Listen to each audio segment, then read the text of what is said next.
Հանուն Հոր եւ Որդվո եւ Ոգու Սրբո ամեն։ Ես եմ կենաց հացը, ով գալիս է դեպի ինձ, քաղցած չի մնա երբեք, եւ ով հավատում է ինձ, բնավ չի ծարավի։ Սիրելի բարեպաշտ ժողովուրդ, սիրելի քույրեր եւ եղբայրներ, այսօր մենք իրապես եկել ենք Հիսուսի մոտ։ Եկել ենք Հիսուսի մոտ հավատքով, որպեսզի քաղցած չմնանք եւ որպեսզի ծարավ չմնանք։ Հավաքվել ենք սուրբ սեղանի շուրջ, բոլորս երգում ենք, ծիսական գործողություններ ենք կատարում, աղոթում ենք, լսում ենք, որպեսզի բոլորս միասին որպես մեկ համայնք, մեկ ամբողջականություն,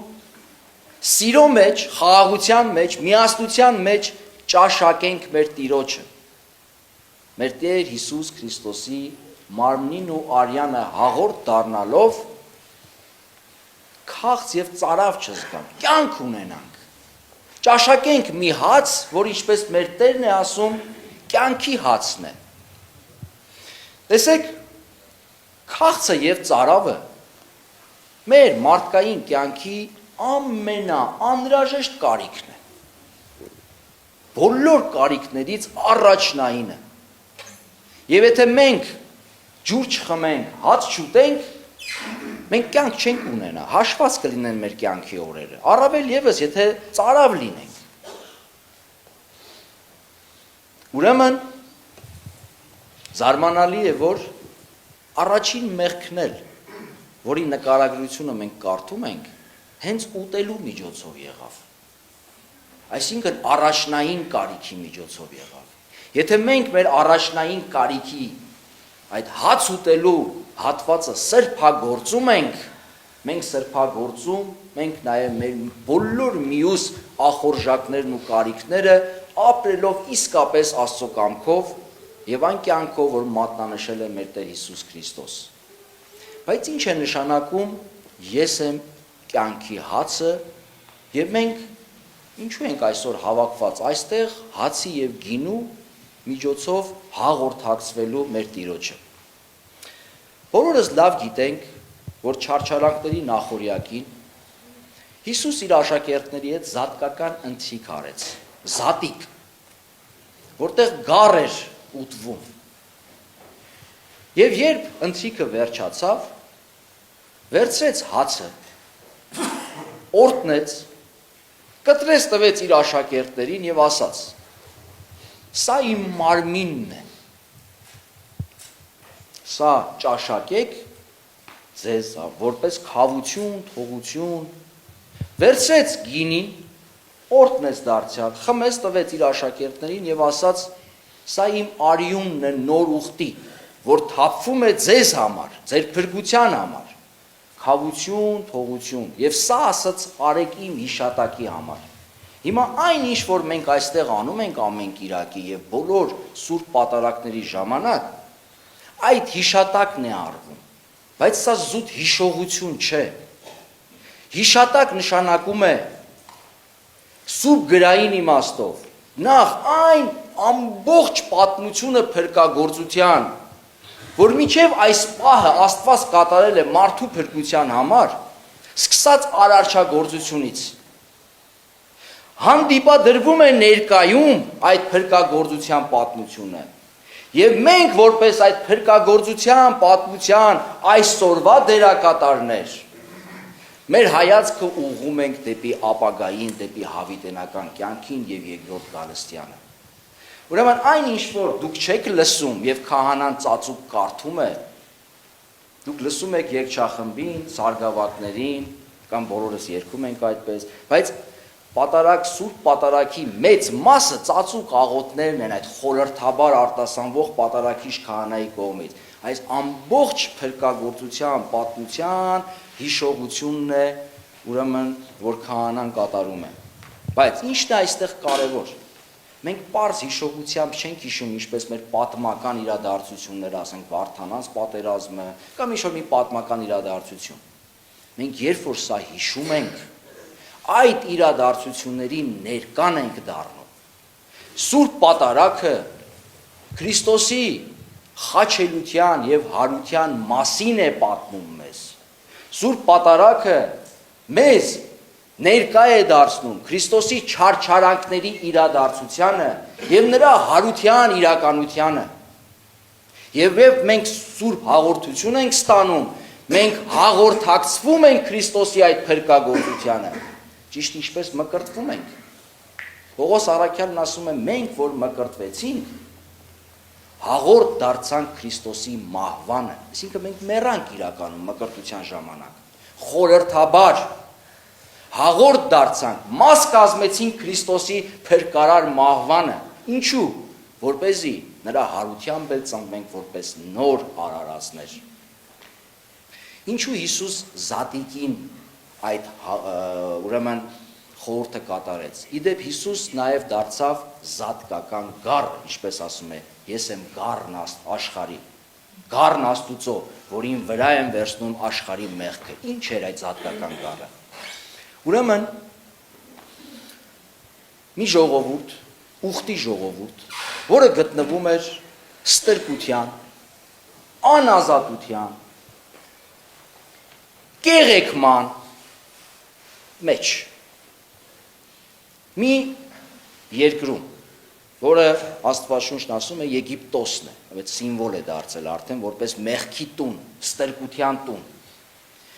Եվ այդ ժողովուրդի կյանքը գնում էր դեպի մահ, մարում էր այդ 12 ցեղերի կյանքը, որոնք ուխտ ունեին Աստծո հետ։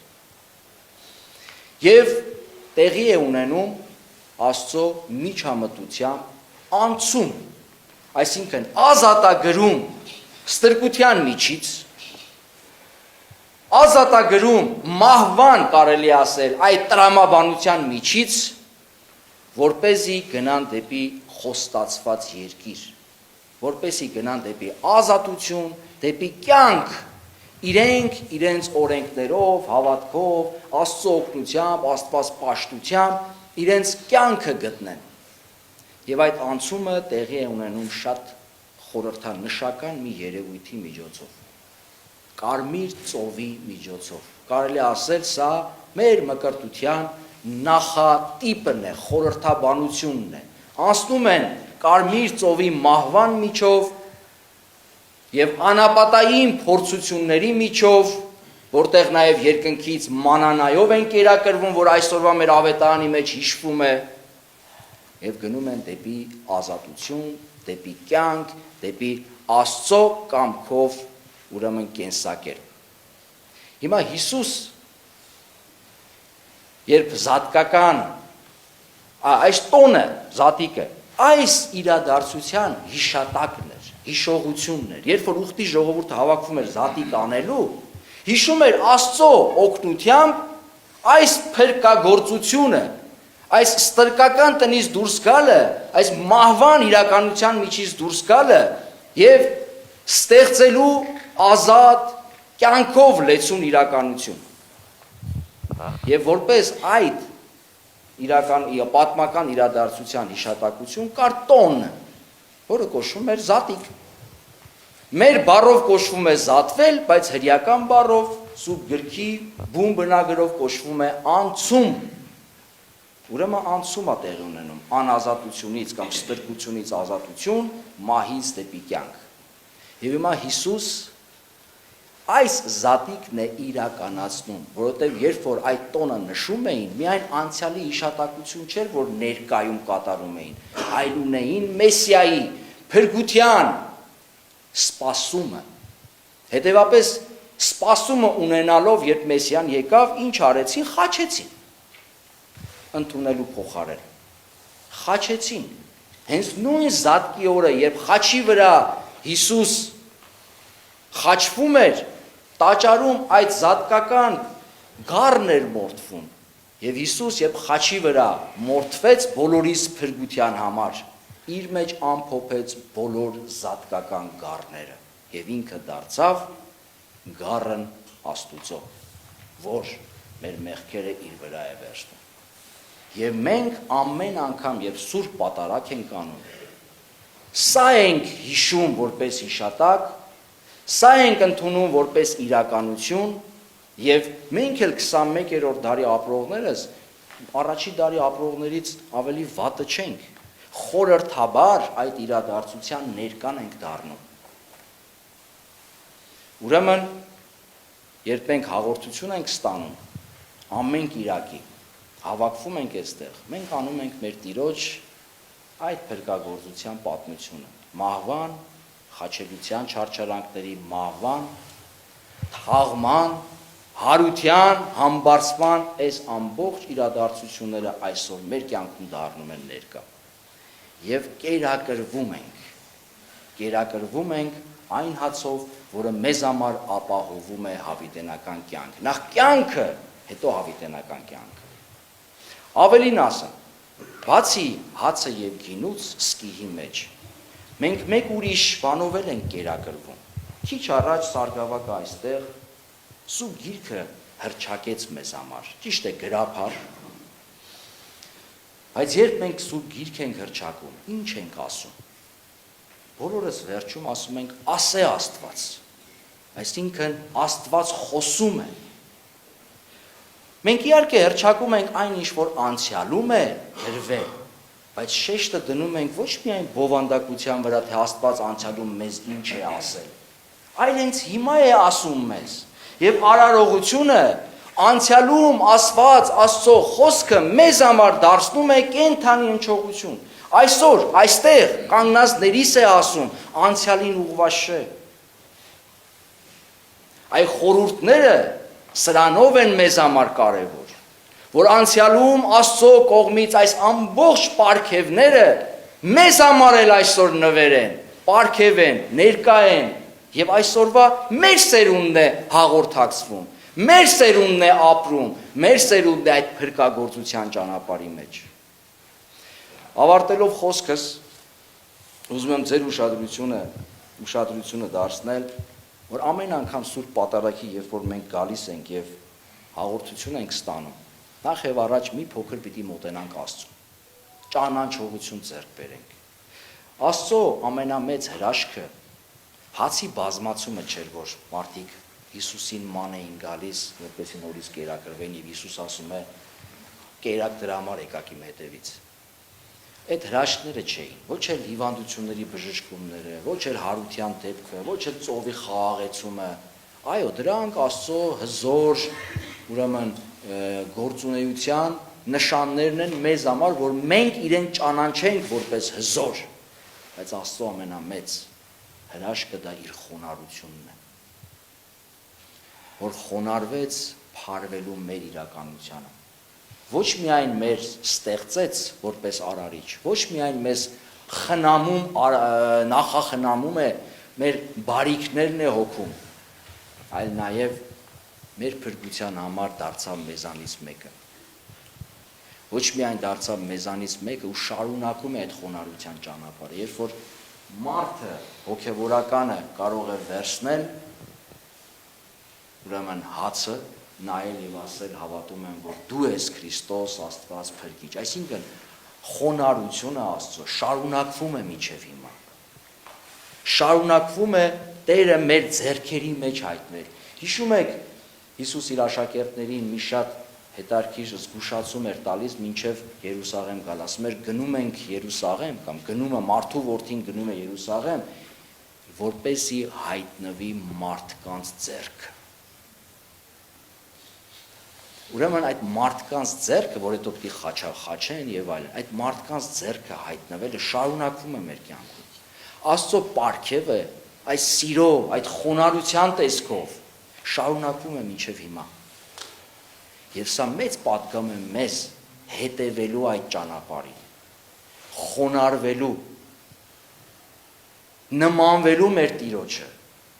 որ իր հզորությունից խոնարհվեց։ Ուրեմն ինչ է մեզ պետք։ Հզորանալ եւ այդ հզորության մեջ խոնարհվել,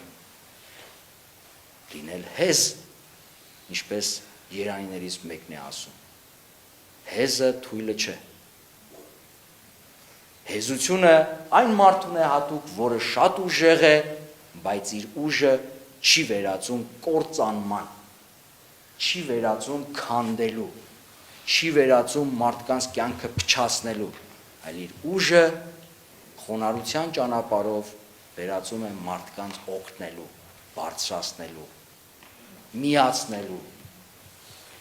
Հետևաբար մենք այսօր հավաքված սուրբ սեղանի շուրջ քիչ առաջ ողջույն տվեցինք, հռչակեցինք, որ սերն է հաստատվել, որովհետև որտեղ մեր Տերն է, այնտեղ սերն է։ Հռչակեցինք, որ մեր մեջ թշնամությունը վերացել է, վերանում է։ Հռչակեցինք, որ մենք մեկս մյուսի քույր եւ եղբայրներ ենք, որովհետև ունենք երկնքում մեկ հայր, որին կանգնում եւ աղոթում ենք միասին հայր մեր։ Եվ որդիներն ենք իր միածին որդու միջոցով, որտեղ երբ մենք մկրտվում ենք, դառնում ենք եկեղեցու զավակ, Քրիստոսով որդի անում ենք Աստծուն։ Եվ մենք բոլորս որպես մեկ եկեղեցի դառնում ենք քույրեր եւ եղբայրներ, եւ ամեն ինչ պիտի անենք, որ սիրո, միասնության, միության ոգին թևածի մեր եկեղեցում, մեր համայնքներում, մեր կյանքում։ Դուք եք երկրի աղը, գալիս եք այստեղ հոգևոր հաց եք ճաշակում, հաղորդվում եք մեր Տիրոջը, Քրիստոսին, խաղաղվում եք, վերափոխվում եք, մի քիչ ավելի եք մոտենում Աստված ճանաչողությանը, բայց արտահանեք, եկեղեցուց դուրս, եկեղեցու պատերից դուրս, այդ սերը, խաղաղությունը տարեք ձեր շրջապատ, միայն այդպես կարող ենք մեր հասարակությունը փոխել, միայն այդպես կարող ենք մենք մեր միությունը վերահաստատել, եւ միայն այդպես կարող ենք իսկապես ուժեղ ժողովուրդ, ազգ, հասարակություն եւ պետություն լինել։ Տարեք, վկայեք, եկեք այստեղ, զորացեք Տիրոջով, կենաց հացը ճաշակելով, այդ հավիտենական կյանքի հավատքը ձեր մեջ ամրապնդեք, բայց նաեւ դրանով վարակեք ձեր շրջապատի մարդկանց։ Ուրեմն Աստված թողորտի մեզ, թողիր մեր ականջները, մեր լսողությունը լավ բաց անի, որպեսզի մենք լսենք իր խոսքը, այդ խոսքը մեր կյանքում դառնա իսկապես գործ, խոսքը մտնի մեր մեջ, վերածվի գործի եւ մենք էլ Տիրոջ լծակից իր առաքելությունը իրականացնենք մեր շրջապատում, մեր եկեղեցու կյանքի միջոցով։ Քրիստոսի սերը եւ Սուրբ Հոգու առաջնորդությունը Հայր Աստծո հայրական խնամքը մեզ ամենքիս է թող լինի այժմ եւ միշտ եւ հավիտյանս հավիտյանից։